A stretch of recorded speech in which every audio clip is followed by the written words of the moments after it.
wabarakatuh. Saya Ria Puspitasari, Kepala SD Muhammadiyah Manyar, Gresik.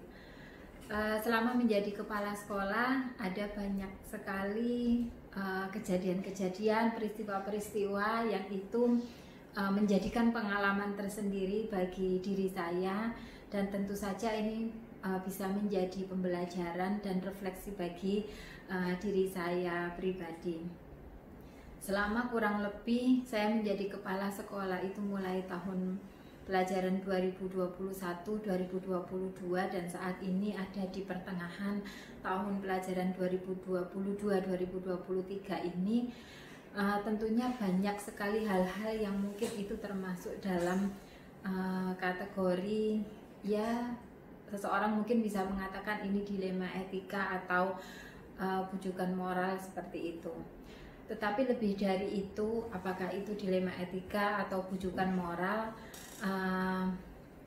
menurut beberapa hal yang ini menjadi catatan saya pribadi selama yang sudah saya jalani, ini kembali kepada bagaimana upaya-upaya saya sebagai seorang kepala sekolah untuk bisa mengidentifikasi hal-hal yang sudah terjadi. Apakah hal-hal tersebut itu merupakan dilema etika atau hal itu merupakan bujukan moral, yang itu tentunya sangat mempengaruhi keputusan saya dalam menyikapi sebuah permasalahan.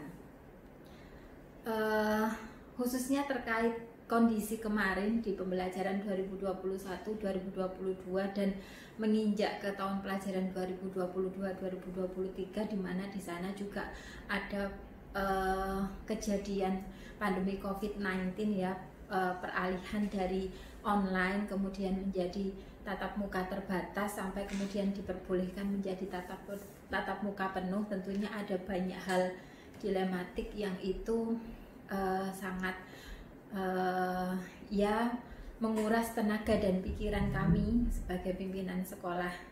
Artinya kalau saya bicara pimpinan sekolah di sini berarti tidak saya sendiri, tetapi juga ada teman-teman sebagai sayap-sayap dari kepala sekolah, yang itu kemudian kami ajak juga untuk mendiskusikan terkait beberapa permasalahan yang terjadi, yang itu membutuhkan banyak pertimbangan di sana.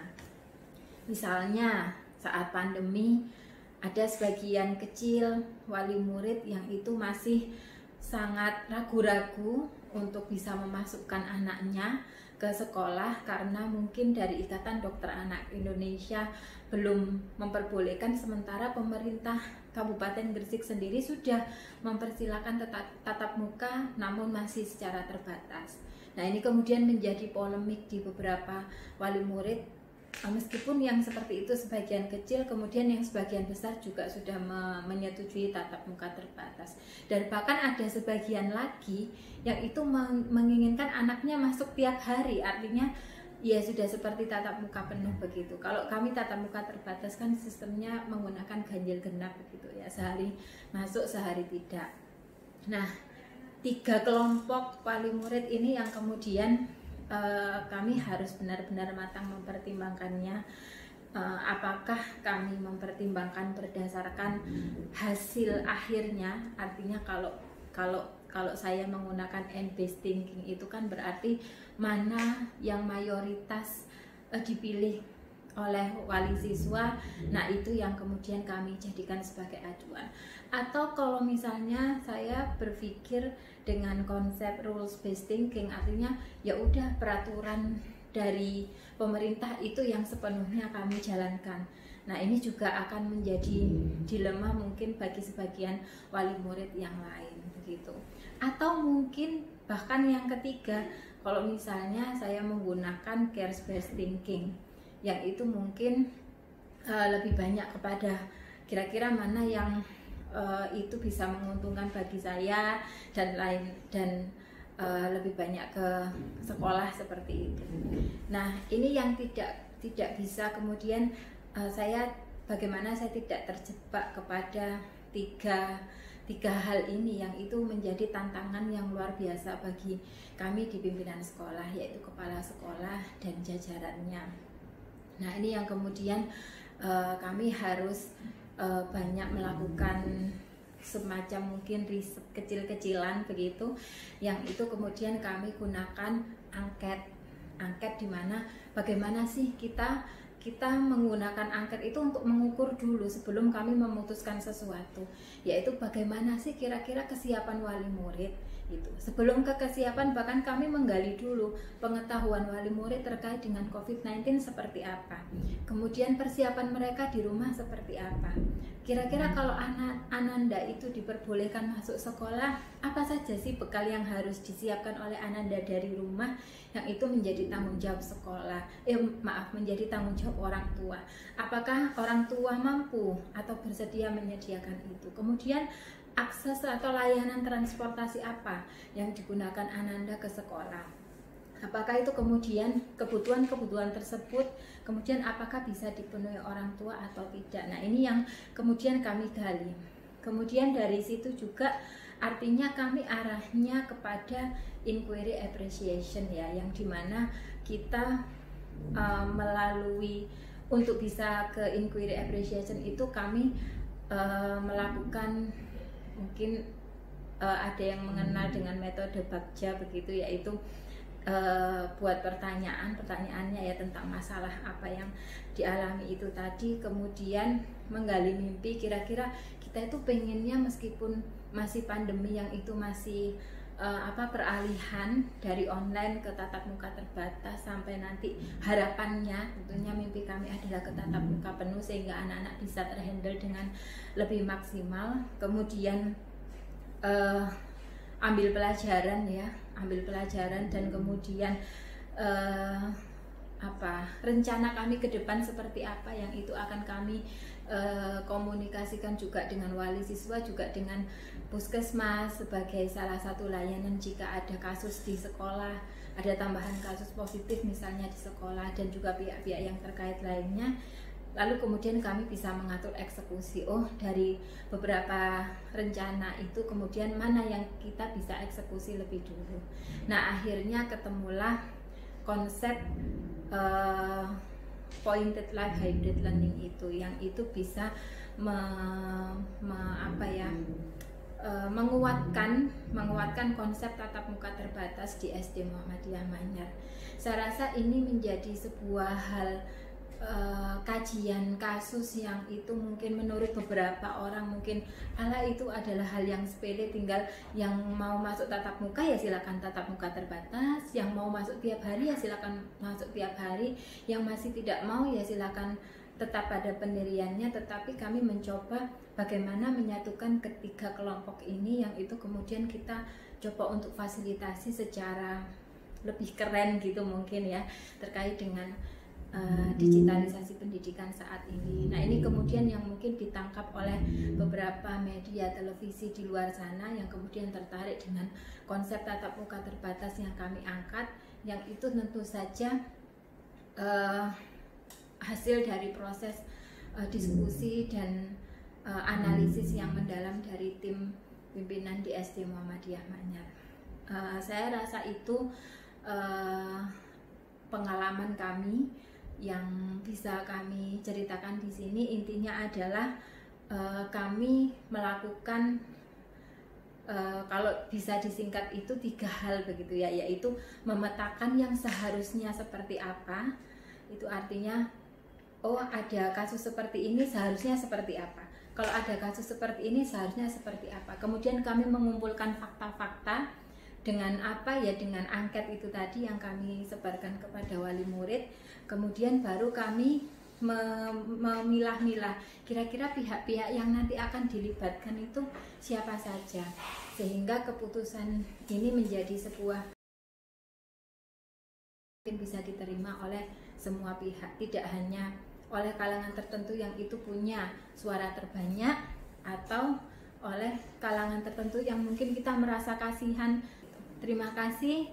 Wassalamualaikum warahmatullahi wabarakatuh.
Ya, yang pertama karena di sekolah ini kan sudah tersusun struktur ya, struktur organisasi.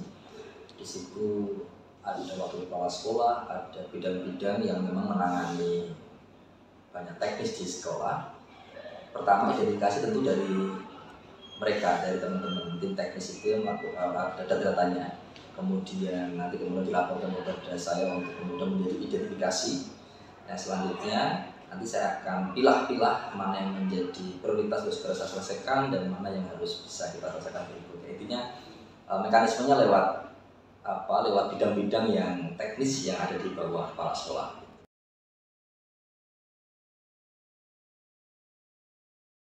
Ya, yang pertama kalau itu berkaitan dengan guru dan tenaga kependidikan, tentu saya melewati ada namanya kepala SDM yang saya gunakan sebagai juga untuk perangkat untuk kemudian melakukan identifikasi, melakukan klarifikasi dan sebagainya. Bila untuk siswa tentu lewat bidang kesiswaan untuk melakukan klarifikasi. Nah, dari hasil klarifikasi itu, jadi intinya yang kami utamakan adalah klarifikasi tabayun dalam bahasa Arab itu, klarifikasi kepada mereka untuk mengidentifikasi hal-hal yang memang menjadi stressing dari apa yang kemudian muncul dari dua hal itu.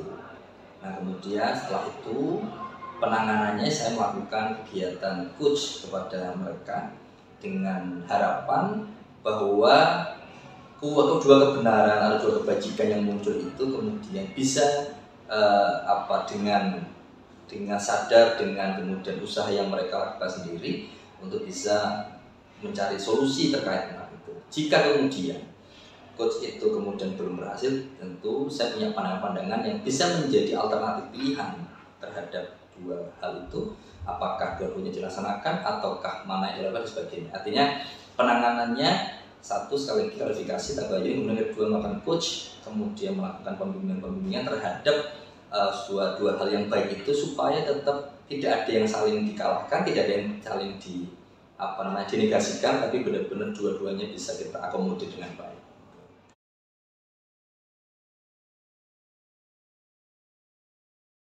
Ya, seperti yang saya sampaikan di poin 1 dan 2 tadi, saya tidak mungkin melakukan identifikasi langsung. Identifikasi itu kita temukan dari masing-masing bagian, masing-masing bidang yang ada di bawah kepala sekolah. Ada wakil kepala sekolah, ada kepala SDM, kemudian di bawah wakil kepala ada koordinator-koordinator yang membidangi bidang-bidang tertentu, yang dari mereka kemudian akan terkumpul dalam satu identifikasi temuan-temuan dari masing-masing bidang.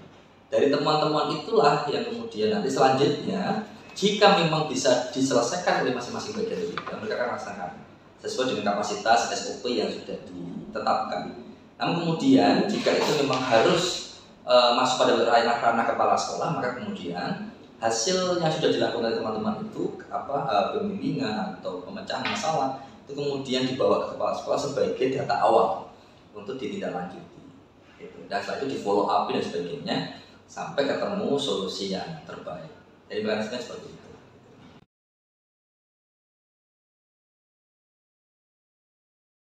Ya, yang pertama karena di sekolah ini kan sudah tersusun struktur ya, struktur organisasi. Di situ ada wakil kepala sekolah, ada bidang-bidang yang memang menangani banyak teknis di sekolah. Pertama identifikasi tentu dari mereka, dari teman-teman tim teknis itu yang melakukan data-datanya. Kemudian dilaporkan kepada saya untuk kemudian menjadi identifikasi. Nah selanjutnya nanti saya akan pilah-pilah mana yang menjadi prioritas harus segera saya selesaikan dan mana yang harus bisa kita selesaikan berikutnya. Intinya mekanismenya lewat bidang-bidang yang teknis yang ada di bawah kepala sekolah.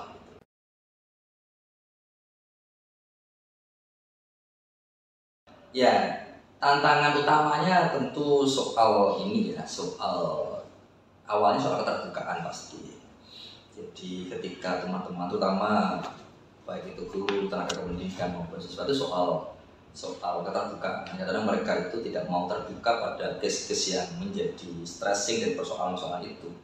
Artinya seringkali yang dimulai awal tentu adalah bagaimana membenarkan dirinya, gitu ya, mempertahankan dirinya harus paling benar dan sebagainya. Maka tugas kami itu tentu adalah tadi itu melakukan coach, melakukan klarifikasi supaya muncul bahwa itu ada substansi dari permasalahan itu ada di mana, gitu. Jadi utamanya di situ sih keterbukaan, kemudian kejujuran mereka awal untuk menentukan. Nah, memang soal situasi saja. Maka pendekatan coach itu dengan harapan saya sih bahwa kondisinya kita desain supaya mereka senang, nyaman dulu, supaya bisa menyampaikan apa yang menjadi keluhan mereka. Itu yang kemudian kita lakukan. Utamanya di situ. Kalau soal penentuan pemecahan masalahnya, saya kira dinamis ya, masalahnya. Saya kira tidak ada masalah.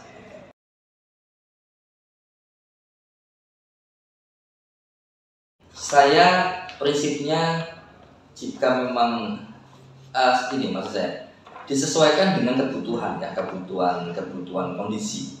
Kalau memang itu hari ini bisa kita selesaikan, saat kita selesaikan kita selesaikan. Ada banyak contoh. Dia di waktu itu ada beberapa kejadian begitu yang kemudian membutuhkan kecepatan saya untuk mengambil keputusan, maka saya ambil satu keputusan hari itu juga, saat itu juga. Karena ini apalagi menyangkut pihak-pihak tentu ya, pihak-pihak yang baik itu guru, karyawan dan sebagainya. Itu yang artinya kalau dari sisi stressing ininya begitu. Nah, soal schedulingnya memang tidak bisa kita schedule ya, kita bisa tuangkan, tapi sesuai dengan kebutuhan, sesuai dengan kondisi. Jika harus cepat ya cepat, tapi kalau misalnya masih bisa kita selesaikan agak ada rentang waktu. Tapi intinya bahwa masalah harus segera diselesaikan, semua harus diselesaikan. Intinya begitu.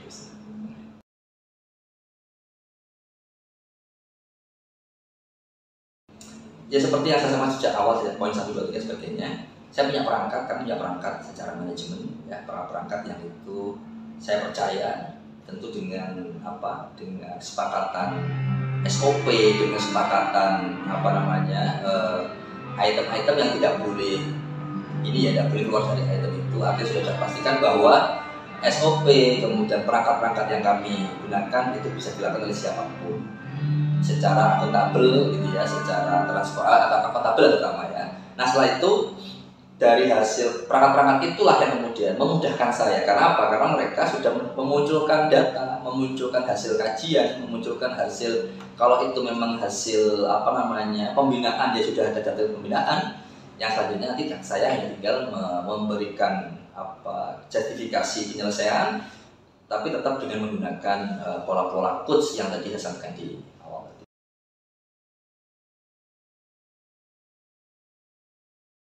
Yang pertama soal teknis penyelesaiannya dulu.